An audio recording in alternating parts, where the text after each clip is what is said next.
పాట అది. నిజంగా ఆ పాట అదొకటి. నా కొండ నీవే, నా కోట నీవే, నా దుర్గము నీవే, నా ఆశ్రయము నీవే, సంథింగ్ అదొక పాట. నిజంగా ఆ పాటలు పాడినప్పుడల్లా బావగారి సజీవంగా ఉండడానికి ఆశ. దేవుని స్తోత్రం కాలం కాక ఒకే మాట అనుకున్నాను, ప్రభా నేను వెళుతున్నాను కదా, ఏమో అంత పెద్ద సంఘం దగ్గర నాకు అవకాశం ఉంటుందో చెప్పలేను కానీ అంటే ఒకటి మాట జ్ఞాపకం వస్తుంది ఏంటంటే, ఆయన నిజంగా ఒక అద్భుతమైన వ్యక్తి అండి ఈ సంఘంలో. నేను ఒకసారి చెప్పాను, బావ ఈ సంఘం విడిచిపెట్టి నేను చాలా హింసించేస్తాను అనిపించింది. ఒకసారి నాకు 2-3 సార్లు ఏడ్చాడు నా దగ్గర, బాబా నన్ను చాలా ఇబ్బంది పడిపోతున్నాను ఇక్కడ, నా మాట వింటలేదని. నిజంగా వినేవారే కాదు, తర్వాత విన్నారు. దేవుని స్తోత్రం కాళ్ళు కాక.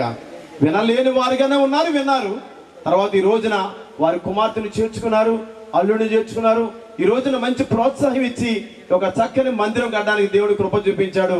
నిజంగా ఇంత గొప్ప ఆ సమయంలో నేను ఉండాలని నాకు సంతోషంగా ఉంది. అంత గొప్ప ఒరిస్సాలో చేసే పరిచర్య, ఇక ఎక్కడెక్కడ చేసే పరిచర్యలన్నీ కూడా మీకు తెలిసి ఉన్నాయి, తిరిగిన ప్రాంతాలు ఉన్నాయి. ఈ రోజున నేను బావగారిని చూడలేదు, చనిపోయినప్పుడు చూడలేదు.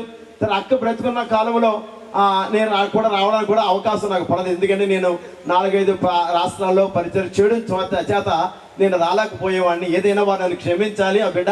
ఎందుకంటే నేను వాట్సాప్లో చూసాను, అక్క